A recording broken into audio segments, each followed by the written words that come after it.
Welcome back on the AM show to help us get into that Bawku situation. What is brewing there and what Rise Ghana is doing to mitigate the situation. We have Awal Ahmed Karyama, he's Executive Director, Rise Ghana, and he joins us for a conversation. A very good morning to you, Awal. Good morning, and thanks for having me. Great. It's good that we're talking about Bawku one more time. It's good and it's bad. It's good in the sense that we're trying to find a lasting solution to the word I'm looking for is not coming, but the disturbance is there. Perfect word. Bad for me because I dislike it when we always have to go back to that situation in Bawku and it's always in a negative light. But on the back of the recent incidents in that area, what can you share with us? Yeah, so first of all... What's happening, basically, in Bawku? So I think that, like you rightly said, it's very difficult and inconvenient to discuss Bawku because Bawku keeps coming back and keep worsening day by day. It's unfortunate that we'll have to talk about Bawku again. But let me just cut in and say a happy birthday to your colleague, Echo. And also wish him the very best of life and a more happy life going forward. And also to your colleagues here, we've heard remotely about the passing on of your chief camera person, Modestus Zame. And then I want to express my condolence to your team and the family on that regard. I'm talking about Bawku. Basically, the Bawku situation has been a kind of a roller coaster. There is some relative peace for some few days, and then also some few days we go back to where we are. As we speak, for the past few days, there have been a series of gun battle, a series of shooting in the area that has unfortunately led to the loss of lives as usual. But unfortunately, we don't seem to have a hand onto how we can nip this canker in the bud permanently. But I must say that certain processes have been triggered by the responsible authorities to do this. And so there is an element of people participating in what are called some form of violent extremism and linking it to ethnic lines where people just take uncoordinated action. Sometimes these actions may not be sanctioned by any of the ethnic groups, but individuals who have sour grapes, who have scores to settle, will take up the matter, and then they will continue to cause a lot of confusion in the area. So the main problem that we have in Bawku now is the fact that the proliferation of small arms in the hands of individuals and civilians is a very serious matter. So far, the military and the intelligentsia on the security agencies on the ground have been engaging on a series of search and retrieve. Yeah. And in fact, some time back, there was even an amnesty granted to people who have weapons and to present them. And then to get an award. But over the years, that seemed to have very few people actually very few people are taking advantage of that. Unfortunately, then it's continuing. And it is because, no civilian should carry a weapon. It's unacceptable, it's illegal because the safety of the individual should be guaranteed by the state in which they find themselves. Wait, are you speaking just for Bawku? Because there are conditions under which people can go and procure arms.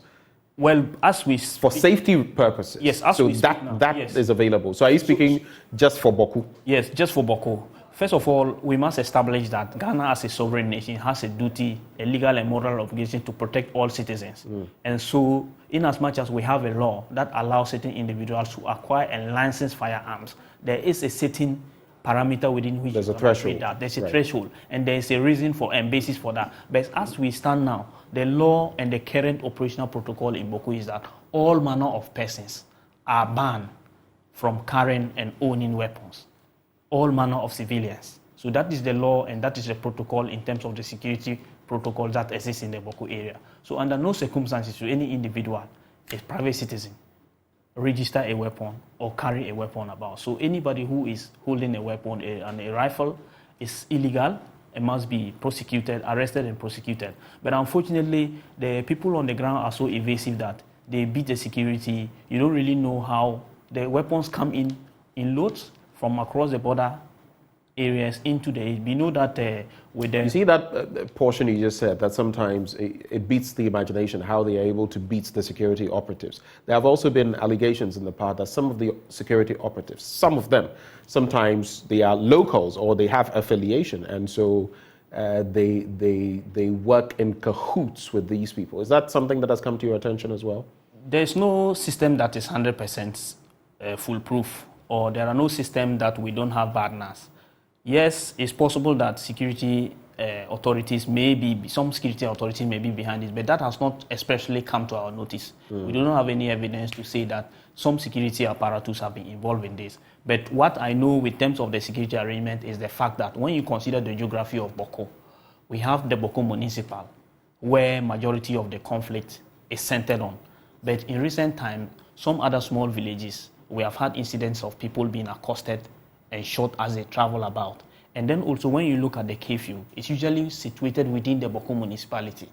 The ban of wearing smokes and other heavy I remember that. Heavy clothing. That you shouldn't wear such clothing because people were hiding arms in them. The riding of motorbike is centered around the Bawku municipality, which is fair in terms of where the conflict is situated. However, that is not a very proactive security measure in that there are surrounding villages within Bawku. So for instance, if you travel about 6 kilometers, 10 kilometers, you go into a district called Binduri district. The curfew doesn't affect Binduri district. And there are, you know how our communities and border town, especially in Bawku, are structured. There are unapproved routes. So people can just pass anything. So if we have a curfew centered around the Bawku municipal and all the peripheries of the Bawku municipal, and we have other towns where curfew is not located. So we have neighboring districts like Pusga, we have neighboring districts like Garu, we have neighboring districts like Binduri. All these places are surrounding Bawku. Once they are surrounding Bawku, people are more likely to come and then they can hide weapons within these areas and they can smuggle it into Bawku. So it makes the dynamics very complex in terms of the movement of arms. So our biggest problem now, Bawku, is to de-escalate the tensions, retrieve the weapons, and then put in a sort of incentive where citizens can volunteer information and then also work on a lot of fake news and propaganda that is ongoing because the citizens are misleading the security authorities. They are not, and the level of trust between the citizens and the security authorities is fading. And once, like I said... Why do you think that is? So for instance, people get arrested. There are a series of cases pending before the court. Some of them have been granted bail. And so, but for those that are in the course, I'm not able to speak to the details of it because they are still being adjudicated. But some of them have been granted bail and they are back and they are celebrated. Some of them are seen. And I mean, one of the late former MPs of Bawku, God bless his soul, once said that in Bawku, everybody knows everybody. So people go back and people know that these are criminals or these are people who are actively involved in the conflict. And from both sides, they get acquitted and discharged from the courts and they go back to the communities and they go back. So nobody has essentially... So in other words, the level of trust has ebbed. Has ebbed. It's at a low. Totally, very low because people see that we see this person carrying a weapon and the person was arrested and the person goes through the court process and the person is back. So they wonder, when I see somebody with a weapon, should I report the person to the authorities or what should I do? Would the authorities really discipline the person? So there are two sides to that. One is that the law must take its course, and sometimes what you think is black, the law may look at it and say that, well, there are different dynamics to that shade of black you see. But of course, if the person is engaged in something criminal and is sent to court, then you would expect that, certain actions would be taken. So I get there are two sides to that coin. But even more, also important, not even more, but also important in there is the Bawku West situation and the Fulani dynamic. In recent times, we've had a lot to say about that. I remember some time back, I don't know whether it was in that area, but some Fulani communities were attacked and all of that. Some places burnt, people burnt and all. What is the scope of that? Yes, so it's unfortunate that the issue of the attacks on the Fulbes, so the proper term for that ethnic group or people of that ethnic extraction is Fulbe. Fulbe. Yes. Fulbe, yes, please. Okay. The Fulani is a bit derogatory. I see. So they prefer to be referred to as Fulbe if it's a single. Are you saying that generally yes, Fulani is derogatory or for them just for them. It's derogatory. I mean, they are Fulbe people. They are not Fulanis. Right. So we've been calling them from ages. Many people do not know this. Because I've read in articles, yes, it's in literature, in historical works, yes, Fulani. So I'm a bit taken aback. It's true, but you may look into it further. But the actual proper term and the proper ethnic group is the Fulbe people. They are the Fulbe people. And then if a singular person is a Fulo, that's a Fulani man. So, or a Fulani person. So, I mean, that... You say the single is what? Fulo. Fulo. Okay, all right. So the unfortunate incident of the attack on the Fulbe. So from now on, we're going to stop using the term Fulani and use the proper term. I'll read into that. Exactly. Thank you so much. And so the attack on the people of the Fulbe extraction is becoming more pronounced. And recently, like you rightly said, in the Upper West region. But thankfully, we must say that the police has moved swiftly to make some arrests. A number of young people have been arrested in the area. But we want to go further to say that even though that is a progress in terms of the issue, but the issue of attacks on Fulbes is not limited to Bawku West alone. Some time ago in parts of northern region, in the Yendi district area, some Fulbes were attacked and their homesteads were burnt.